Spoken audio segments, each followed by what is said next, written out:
आज ही के दिन हम लोगों ने ये कारगिल की जो जंग है वो जीती थी। तो सबसे पहले तो सैल्यूट है उन भाइयों को, उन जवानों को जिन्होंने हमें आज ये महफूज रखा हुआ है, और ऐसे भाइयों को भी जिन्होंने अपनी ड्यूटी भले ही किसी और डिपार्टमेंट में थी, और भी ऐसे बहुत भाई होंगे, बहनें होंगी, बुजुर्ग होंगे जिन्होंने ये ड्यूटीज अपनी निभाई हैं, उनको भी सैल्यूट है कि आपने अपना देश प्रेम है वो दिखाया।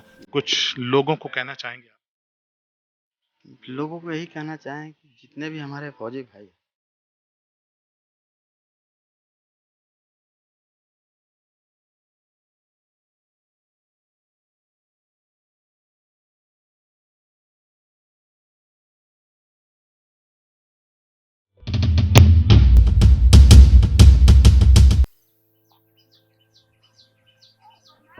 देख लिया। ਸਤਿ ਸ਼੍ਰੀ ਅਕਾਲ ਦੋਸਤੋ, ਪ੍ਰੋਗਰਾਮ ਕੀ ਹਾਲ ਹੈ ਮੇਰੇ ਸ਼ਹਿਰ ਦਾ ਚ ਤੁਹਾਡਾ ਬਹੁਤ ਬਹੁਤ ਸਵਾਗਤ ਹੈ। ਅੱਜ 26 ਜੁਲਾਈ 2021। 26 ਜੁਲਾਈ ਤੁਹਾਨੂੰ ਯਾਦ ਹੋਣਾ ਹੈ, ਜਿਹੜੇ ਦੇਸ਼ ਭਗਤ ਨੇ, ਦੇਸ਼ ਪ੍ਰੇਮੀ ਨੇ, ਉਹਨਾਂ ਨੂੰ ਯਾਦ ਹੋਣਾ ਵੀ 26 ਜੁਲਾਈ ਨੂੰ ਅਸੀਂ ਕਾਰਗਿਲ ਦੀ ਲੜਾਈ ਹੈ ਜਿਹੜੀ ਉਹ ਜਿੱਤੀ ਸੀ। ਇਹ ਵੀ ਤੁਸੀਂ ਦੇਖਿਆ ਹੋਣਾ, ਭਾਰਤੀ ਸਟੇਟ ਬੈਂਕ ਵੱਲੋਂ ਜਿਹੜਾ ਇੱਕ ਪ੍ਰਸ਼ੰਸਾ ਪੱਤਰ ਹੈ ਗਗਨਦੇਵ ਸ਼ਾਹ ਹੋਰਾਂ ਨੂੰ। ਬੜੇ ਜਵਾਨ ਉੱਥੇ ਸ਼ਹੀਦ ਹੋਏ, ਬੜੀ ਲੜਾਈ ਲੜੀ। ਆਖਰ ਜਦੋਂ ਵੀ ਹਿੰਦੁਸਤਾਨ ਦੇ ਉੱਤੇ ਭੀੜ ਪਈ ਹੈ ਤਾਂ ਸਾਡੇ ਜਿਹੜੇ ਜਵਾਨ ਨੇ, ਸਰਹੱਦਾਂ ਤੇ ਲੜਦੇ ਨੇ, ਉਹਨਾਂ ਨੇ ਸਾਨੂੰ ਮੁੱਛਾਂ ਖੜੀਆਂ ਕਰਨੀਆਂ ਸਿਖਾਈਆਂ ਨੇ। ਉਹਨਾਂ ਨੇ ਕਿਹਾ ਵੀ ਤੁਸੀਂ ਆਪਣੀਆਂ ਮੁੱਛਾਂ ਖੜੀਆਂ ਕਰੋ, ਅਸੀਂ ਉੱਥੇ ਬੈਠੇ ਹਾਂ। ਉਹ ਸਾਨੂੰ ਬੜਾ ਦਿਲਾਸਾ ਦਿੰਦੇ ਆ, ਸਾਨੂੰ ਇਸ ਕਾਬਲ ਬਣਾਉਂਦੇ ਨੇ ਕਿ ਅਸੀਂ ਛਾਤੀਆਂ ਚੌੜੀਆਂ ਕਰਕੇ ਅਸੀਂ ਇਹ ਕਹੀਏ ਵੀ ਅਸੀਂ ਹਿੰਦੁਸਤਾਨ ਦੇ ਵਾਸੀ ਹਾਂ, ਅਸੀਂ ਉਸ ਦੇਸ਼ ਦੇ ਵਾਸੀ ਹਾਂ ਜਿਹਦੇ ਜਵਾਨ ਆਪਣੀਆਂ ਹਿੱਕ ਦੇ ਉੱਤੇ ਗੋਲੀਆਂ ਖਾ ਕੇ ਸਾਨੂੰ ਆਰਾਮ ਦੀ ਨੀਂਦ ਸੌਣ ਵਾਸਤੇ ਦਿੰਦੇ ਨੇ।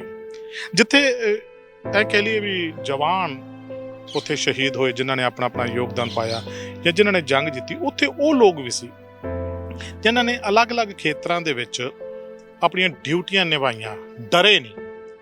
ਡਰ ਬਹੁਤ ਵੱਡੀ ਚੀਜ਼ ਹੁੰਦੀ ਹੈ। ਤਾਂ ਜਿਵੇਂ ਮੈਂ ਤੁਹਾਨੂੰ ਇਹ ਦਿਖਾਇਆ ਇੱਕ ਪ੍ਰਸ਼ੰਸਾ ਪੱਤਰ SBI ਆਫਿਸ ਦੇ ਵਿੱਚ ਜੌਬ ਕਰਦੇ ਸੀ ਗਗਨਦੇਵ ਸ਼ਾਹ। ਅੱਜ ਮੈਨੂੰ ਚੰਗਾ ਲੱਗਦਾ ਕਿ ਮੈਂ ਅੱਜ ਉਹਨਾਂ ਦੇ ਨਾਲ ਖੜਾ। ਸਭ ਤੋਂ ਪਹਿਲਾਂ ਤਾਂ ਆਪਾਂ ਉਹਨਾਂ ਨੂੰ मिलते हैं। शाह साहब नमस्कार। कैसे? बस ठीक है सर। ये आपका फोन पकड़िए Thank जिसमें you। से आपने मुझे वो दिखाया था। अच्छा, आप हिंदी में बात करोगे या पंजाबी? हिंदी में। हिंदी में। चलो हम लोग हिंदी में बात करते हैं। क्या है कि गगनदीप जी, आप बठिंडा में तैनात हैं। बठिंडा कौन सी ब्रांच में? भारतीय स्टेट बैंक रीजनल ऑफिस 1 भाग रोड में। भागू रोड पे। अच्छा, 99 में काफी साल हो गए, कारगिल 22-23 साल हो गए। तो आप वहाँ पे तब तैनात थे, जॉब कर रहे थे? क्या हाँ, वहाँ पे हम SBI फर्स्ट ज्वाइनिंग था वहाँ पे मेरा। 97 मेरी ज्वाइनिंग हुई थी। उसके बाद वहीं पे थे, उसी दौरान वहाँ पे लड़ाई हुआ था।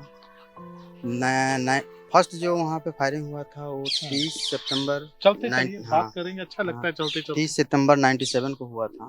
उस समय हम्म। काफ़ी सिटी में भी सिविलियंस का भी कैजुअल्टी हुआ था, लगभग 25 से 26 कैजुअल्टी हुआ था। बैंक के सामने ही हुआ था, एक गोला गिरा था वहाँ पर। उसके बाद धीरे धीरे थोड़ा थोड़ा चल रहा था। उसके बाद 99 में पीक पर आ गया था। अच्छा, एक मेरी बात सुन। जब आपने बताया कि वहाँ पे कैजुअलिटीज हुई, आपकी जो बैंक था वो कारगिल सिटी में था? सिटी में था। हमारे ब्रांच के ऊपर भी सेल काफ़ी लगे थे वहाँ पे।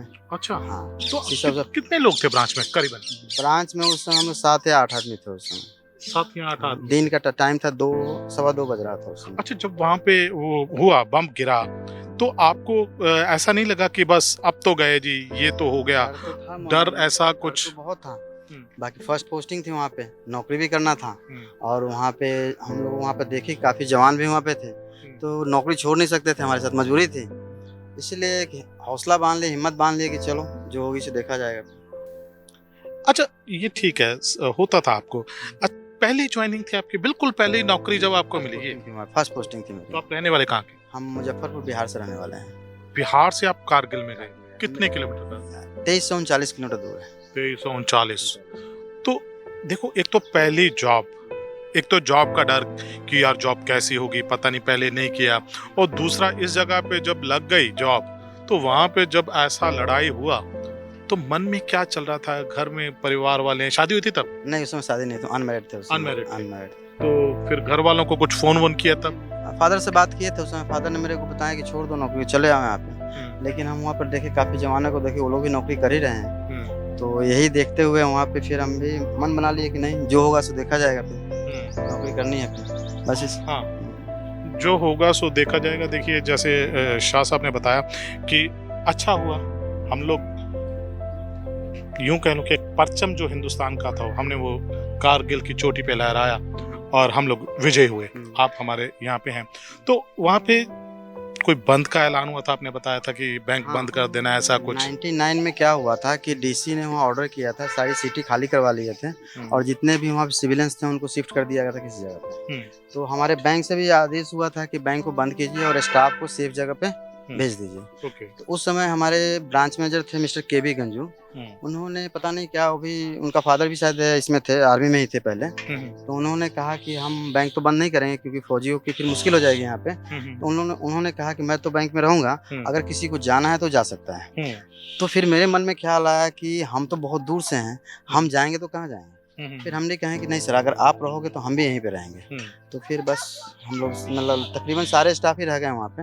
कुछ लोकल्स थे, उन लोगों को शायद ड्यूटी लगा हुआ था अलग अलग, तो उन लोगों को गांव में शिफ्ट कर दिया गया था।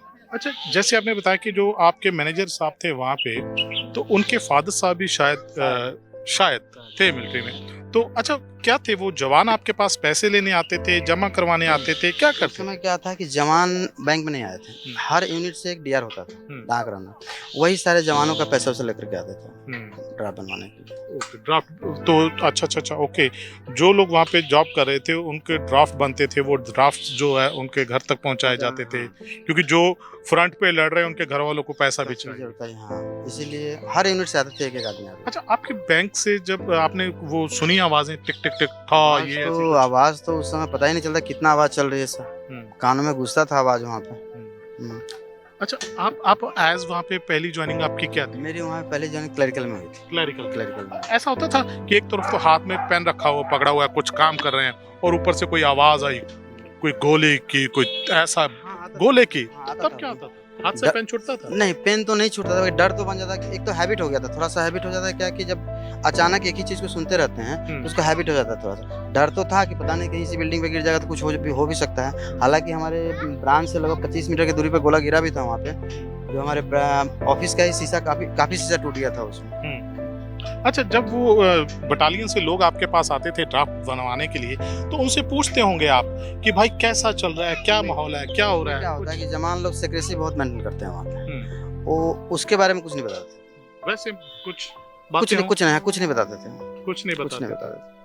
सीक्रेसी मेंटेन करते थे। हाँ, सीक्रेसी तो नो डाउट होती है, लेकिन फिर भी कभी ऐसा होता है कि आदमी कुछ याराना हो जाता है, दोस्ती हो जाती है कि यार कैसा माहौल हो रहा है, मन में एक लगा रहता है कि यार क्या करूं, अभी यहाँ पे जॉब कर रहे हैं, पैसे भी आएंगे, लेकिन अगर खुदा ना खास्ता कुछ ऐसा वैसा हो गया तो पहली जॉब है, घर वाले क्या सोचेंगे, कुछ ऐसा? नहीं, ऐसा नहीं। मेरे फादर ने पहले मेरे को बोला था कि अब छोड़ दो नौकरी को, कोई बिजनेस हो जाएगी यहीं पे, लेकिन अब मन में था कि नहीं, इतना जवान यहाँ पे हैं, उन अगर हम उनके साथ हो रहा है तो होगा, मेरे साथ भी होगा, कोई दिक्कत नहीं है फिर। हाँ, देखिए ऐसा होता है कि जब जवान जो होते हैं, जब जवान फ्रंट पे लड़ रहे हैं, तो ये लोग भी ऐसे जो बैंक में ड्यूटी कर रहे थे, इनको भी ये था कि जो लोग हमारे लिए लड़ रहे हैं उन लोगों के लिए अगर हम थोड़ा बहुत काम कर दें तो और भी अच्छा रहेगा। ये भी एक देशभक्ति की जो भावना इन लोगों में है, तो वो भी एक अच्छी भावना है। देशभक्ति की भावना इतनी प्रबल थी आप में कि आपको डर नहीं लगा, आपको ये नहीं लगा कि मैं जो जॉब कर रहा हूँ, जैसे आपके फादर साहब ने कहा कि भैया तू जॉब छोड़ दे और यहाँ पे आ जा। कितने बहन भाई थे? हम 4 भाई हैं। 4 भाई, बड़े या छोटे? हम तीसरे नंबर पे। तीसरे नंबर। ये तो वही रामायण वाली बात हो गई। तो अच्छी बात है जी। देखिए ये 4 भाई थे, 4 भाई हैं, और इनके फादर साहब ने कहा, लेकिन एक जज्बा था कि ठीक है, मैं जो जॉब करने आया हूँ, मैं उन देशभक्तों के लिए, उन जवानों के लिए भी काम कर सकता हूँ। तो अच्छा, उसके बाद कितनी देर आपने वहाँ पे जॉब की? उसके बाद मेरी फर्स्ट प्रमोशन हुई, वहाँ पे स्केल 1 ऑफिसर बने, हम असिस्टेंट मैनेजर बने 2008, 6 अगस्त 2008 को। उसके बाद मेरी ट्रांसफ़र हो गई वहाँ मार्च में मेरी ट्रांसफ़र 2009 में चंडीगढ़ के लिए। तो कारगिल में आप कितनी देर रहे? कारगिल में हम 97 से लेकर 2008, यानी 10.5 साल के लगभग। 10.5 साल। अच्छा, जब जीत गए, परचम लहरा दिया गया, आपको ये पता चल गया कि भाई आज के बाद यहाँ पे ये कोई बम्बार्डमेंट, कोई गोली की आवाज़ नहीं सुनाई देगी, तो तब कैसा महसूस? बहुत बहुत शांति महसूस हो रहा था। वहाँ हमें ही नहीं, वहाँ के पूरे जितने भी इलाका के आदमी थे, उन्हें बहुत शांति महसूस हुआ था उस समय। उसके बाद सर वापस भी आए, उसके बाद डर का माहौल एकदम खत्म हो गया। तो अच्छा, एक तो आपको बोल दिया गया कि आप चलो ठीक है जी, अपने अपने घर में चले जाओ, बैंक बंद कर दो, लेकिन आप लोग कोई 8-10 ऐसे थे जिन्होंने ये सोचा कि नहीं भाई हम लोग नहीं जाएंगे। अच्छा हुआ। क्या फिर आपको कोई एप्रिसिएशन, ये जो लेटर आपने दिखाया था, मैंने भी लोगों को दिखाया, कब मिला आपको? ये हमारे सीजीएम, माननीय सीजीएम साहब थे उस समय, प्रभाकर शर्मा जी थे। उन्होंने 26 जुलाई 2000 को आकर के उन्होंने एप्रिसिएशन लेटर प्लस उसके साथ कैश दिए थे 20,000 रुपए का चेक दिए थे। 20,000 भी मिला आपको साथ में, ये प्रशंसा पत्र के साथ? तब आपकी पूछ सकता हूँ वैसे तनख्वाह कितनी थी उस समय? मेरे को सैलरी था 3437 रुपए। अच्छा, 3400 सैलरी था आपकी? 3400 कितने? 37 रुपए। और आपको मिले 20,000 रुपए तब? हाँ। कैसा लगा था 20,000 एकदम इकट्ठे आए? अच्छा लगा वो, बाकी फिर भी जो लड़ाई के दौरान जो देखे उसके समय बहुत कम था। कम का मतलब कि पैसा कोई मायने नहीं रखता है उस समय। एक भावना जो होता है उस समय, क्या कहेंगे, सेवा की भावना। जैसे कि जवानों को देखते थे, जाते हैं, इधर से जा रहे हैं जवान, उधर से उनका शहीद बॉडी आ रहा है, वो सब देखने के बाद वो पैसा कोई मायने उसमें नहीं रखता था। बिल्कुल। देखिए, पैसा जब ऐसी बात होती है तो पैसा जो है मायने वाकई में ही नहीं रखता। भले ही आपको कुबेर का खजाना जो है वो खोल के दे दिया जाए, लेकिन जब बात आती है ह्यूमैनिटी की, जब बात आती है इंसानियत की, जब आती है अपने देश की, प्यार की, तब जब देश को प्यार करने वाले लोग ऐसे होते हैं जिनकी वजह से हम लोग अपने घर में सुरक्षित महसूस करते हैं, तो उनको सैल्यूट करना बनता है। क्योंकि आज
हैं जो जिनकी तो एक ड्यूटी थी, जो ये सोच के गए थे कि भैया या तो जिंदा आएंगे या मुर्दा आएंगे। ये लोग ऐसे थे जिनको ये नहीं मालूम था कि वहाँ पे क्या है, बैंक की ड्यूटी करनी है। लेकिन ये लोग जब वहाँ पे जाके अपनी ड्यूटी निभा रहे हैं तो सैल्यूट आपको भी शाह साहब। अब थोड़ा कुछ जवानों को कहना चाहेंगे? नहीं बोला जाएगा। चलो अच्छी बात। मेरी तरफ से मेरा सैल्यूट है उन जवानों को, और ऐसे शाह साहब जैसे लोगों को भी सैल्यूट है। शाह साहब से बात करके अच्छा लगा। बड़ा ये महसूस हुआ कि अकेले जवान ही नहीं, जो ऐसे भाई हैं वो भी अपनी ड्यूटी निभाते हैं, तो अच्छा लगता है। शाह साहब, आपने कारगिल के बारे में हमें बताया, वहाँ थे आप, आपको प्रशंसा पत्र भी एसबीआई की तरफ से मिला। आपका बहुत बहुत धन्यवाद। Thank you sir. Thank you. ये थे एसबीआई में अभी बठिंडा में हैं तैनात शाह साहब। शाह साहब ने कारगिल के बारे में हमें बताया, वहाँ पे जो इन्होंने मंजर देखा, अपनी ड्यूटी करते रहे, और इनको ड्यूटी करने की एवज में प्रशंसा पत्र भी दिया गया। तब उस समय में जो इन्होंने ड्यूटी निभाई, तो हमारी तरफ से भी हम इनके थैंक्स करते हैं कि इन्होंने हमारे जवानों को ध्यान रखा। देखते रहिए की हाल मेरे शहर था।